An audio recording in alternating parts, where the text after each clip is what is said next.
سبيل الدموع سبيل مريح تنهدى يا صاحي كي Life, and I feel like that's a big part of anybody's life. So I feel like in order to get the full picture, I should just start at childhood. I was born and raised in a very small conservative town in Canada. I didn't really grow up with a lot of different types of people. I was mostly surrounded by white Christians and atheists. That's kind of what I knew growing up, was Christianity and atheism. And I really didn't even know what atheism was until I was probably like in grade 9. Like I didn't even know what that was. I just didn't really have a lot of diversity around me. I didn't really know a whole lot of different people, but I was raised Christian. It wasn't like an overly religious upbringing, but it was kind of like you go to church every Sunday sort of thing. And I feel like a lot of other Christian kids, I had so many questions about Christianity and how the religion worked. So one thing that I was always quite confused with was the Trinity. I remember even asking my mom if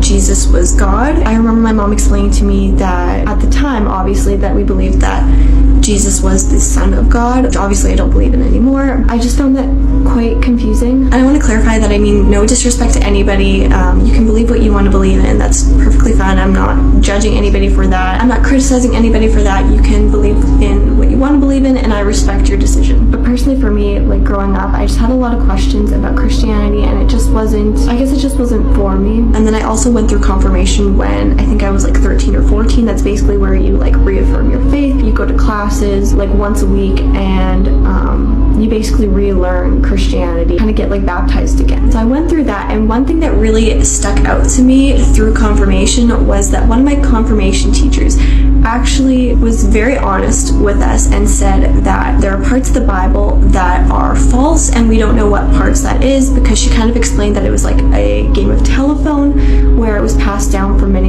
years before it was written down. There wasn't really much preservation, so that's just what I was told. Honestly, I was very grateful for the honesty. And now when I reached this point, comment is how my family reacted. I'm not going to get too detailed with this because just for my parents' like privacy, I don't know how comfortable they would be with me talking about this like on the internet, how comfortable they would be with me sharing their personal reactions on the internet. But what I will say though is that I have been very fortunate, and obviously I know not everyone's experience is the same, not everyone's family dynamics are the same, and not every person's family has the same opinions about Islam. But I do think regardless, like my parents were still a little bit shocked. I think that's normal though, like it is a huge change. And so what I did to kind of like ease them into it, and what I would suggest if you feel safe doing so, bringing up Islam kind of casually in a conversation if it kind of fits. So being like, oh, like I heard this about Islam, and then like kind of seeing how they react, like almost like, oh, I just learned this interesting fact, and then just kind of like gauge their reaction based off of that. And then based off of their reaction, like maybe just keep kind of like talking about Islam here and there, like not all the time, not in every single conversation, but just where it fits. Like if you find that there's something that you can talk about that is being talked about and that's relevant to the conversation, then I would personally do that. That's what I did. And so I think in my personal situation, the most shocking part about my conversion was maybe me becoming visibly Muslim by putting on the hijab. I think maybe seeing me as visibly Muslim may have been shocking, and maybe would have been something that would be hard to get used to. And so when you first start, I don't really think that the hijab should be a main priority. I think you should focus on gaining knowledge and maybe working on other types of worship, so like prayer, fasting, that sort of stuff, because I think that really is important for building a foundation for your faith.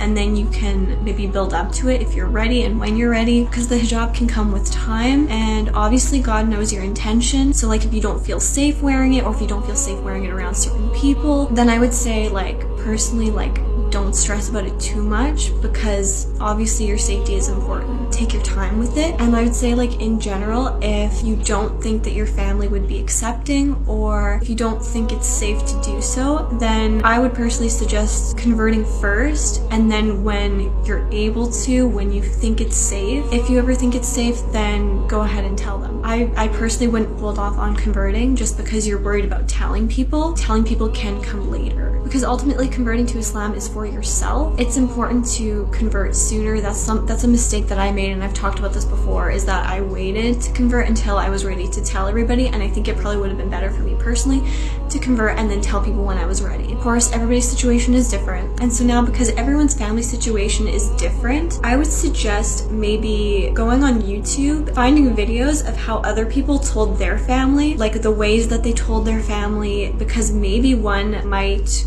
work for you, or you think it might be a good way of telling your family, and they might have better tips than like I do, because maybe their family is less open-minded and they know what would work better, or maybe they have suggestions or things that they wish they would have done differently.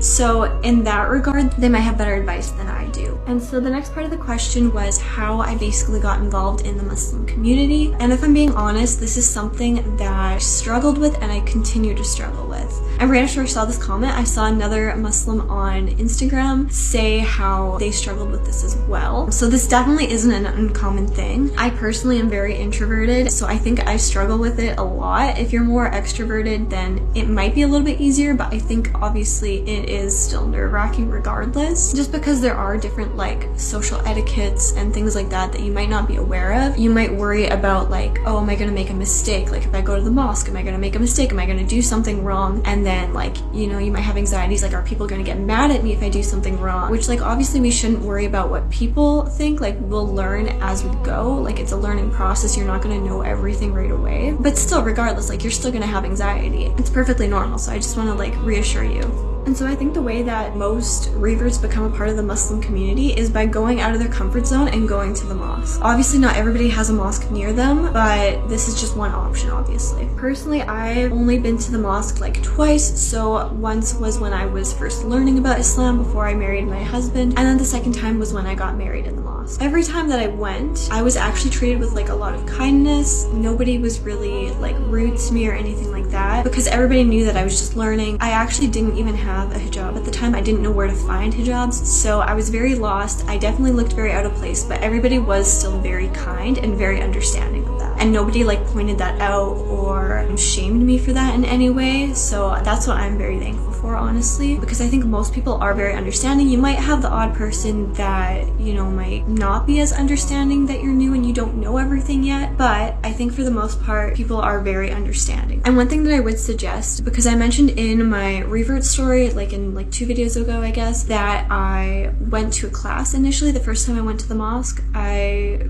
showed up to what was supposed to be a class for new reverts. And so I would suggest checking mosque websites or Facebook pages, because a lot of them have those and they might list certain classes that they have for new reverts. Maybe you can go at a time when they have that, because if you do that, everybody there is kind of in the same boat as you and everybody's kind of dealt with similar experiences as you, so I think it's a little bit less judgmental because they understand that like you're new, they've been there before, right? Even though I said that I haven't really been to the mosque since I have converted, I do plan on doing that. I have made plans about it before, but I ended up actually getting sick. I was really excited to go one day, so I was kind of disappointed because I had finally worked up the courage to go to the mosque, and then I just ended up getting sick. But that's okay, because I can still go again some other time. I'm really hoping to go soon. I'm hoping I can work up the courage and go, because I don't have too much experience being involved with the Muslim community. Maybe other people might have suggestions, and if you have suggestions, please leave them in the comments. I know personally I've seen a lot of reverts connect with other on like TikTok and other platforms like that. I don't know if I would necessarily recommend that though, because a lot of them will like post like Muslim discords or revert discords, and